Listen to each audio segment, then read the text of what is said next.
Hello hi అండి. Welcome to my channel Rajitha Kola. ఈరోజు వినాయక చవితి సందర్భంగా మేము మా ఇంట్లో తుమ్మికూర పప్పు అయితే రెడీ చేసుకోవాలనుకుంటున్నామండి. కాబట్టి దానికి కావాల్సిన ఇంగ్రీడియంట్స్ తుమ్మికూర, పచ్చిమిర్చి, కొత్తిమీర, పుదీనా, చింతకాయ ఇవన్నీ ముందుగా వాష్ చేసుకొని ఒక ప్లేట్లో అయితే తీసుకున్నాను. ఆ తర్వాత కుక్కర్ తీసుకొని కుక్కర్లో అయితే పప్పు వాష్ చేసుకొని మిగతా ఇంగ్రీడియంట్స్ కుక్కర్లో వేసి రెడీగా పెట్టుకున్నాను. ఆ తర్వాత నేను ఉదయాన్నే లేచి ఇల్లంతా శుభ్రం చేసుకొని కిచెన్ కూడా వంటగది కూడా క్లీన్ చేసుకొని పెట్టుకున్నానండి.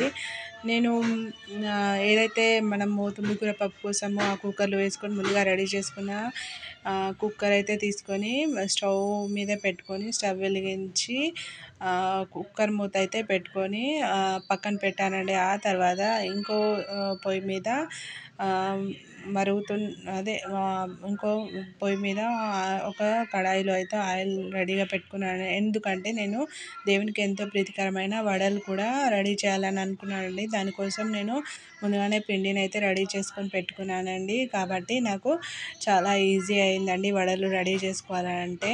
ఎందుకంటే ముందుగానే రెడీ చేసుకొని పెట్టుకుంటే పిండిని ఆయిల్ ఇప్పుడు చూడండి ఎలా సులువు అయిపోయిందో నాకు ఈజీగా.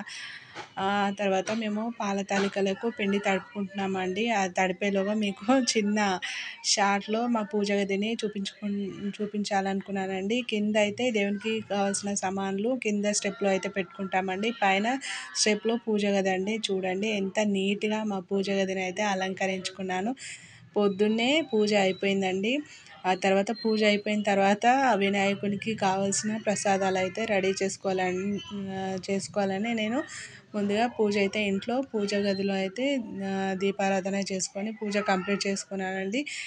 ఈ పూజ గది చూపించేలోగా వడలు అయితే మనకు రెడీ అయిపోయినండి. ఆ తర్వాత మనకు పులిహోర కోసము నేను రైస్ అయితే కడిగి వాష్ చేసుకొని నేను పొయ్యి మీద పెట్టేసుకున్నానండి. ఆ తర్వాత ఈ టైంలో నేను పిండి తడుపుకొని మా హస్బెండును నేను మా రెండో బాబు తాలికలు అయితే చేసుకుంటున్నామండి.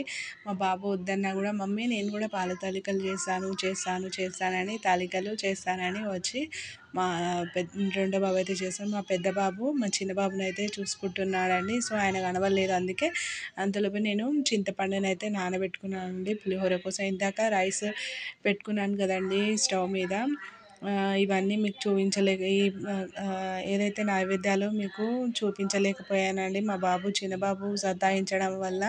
సో పూజలో మీకు చూపిస్తానండి. చూడండి ఓవరాల్గా మా పూజ వినాయకుడిని అయితే సిద్ధం చేసుకొని పెట్టుకున్నామండి. అన్ని పత్రాలు అయితే పెట్టుకొని వినాయకుడిని పెట్టుకొని మీకు చూపిస్తున్నానండి. అక్కడ చూసారు కదా పులిహోర, తాళపాలికలు, అన్నము, ఇంకా తుమ్మికూర పప్పు, వడలు కూడా పండ్లు అవన్నీ పూలు కూడా లడ్డు కూడా చూడండి ఎంత బాగా రెడీ చేసుకొని పెట్టుకున్నాము. ఆ తర్వాత మా బాబు అదే అవైతే చదువుతున్నాడు. ఒక బుక్ స్కూల్లో తనకి బుక్ ఇచ్చాడంటే ఆ బుక్లో దేవునికి సంబంధించినవన్నీ చదువుతున్నాడండి. చదువుకొని మంచిగా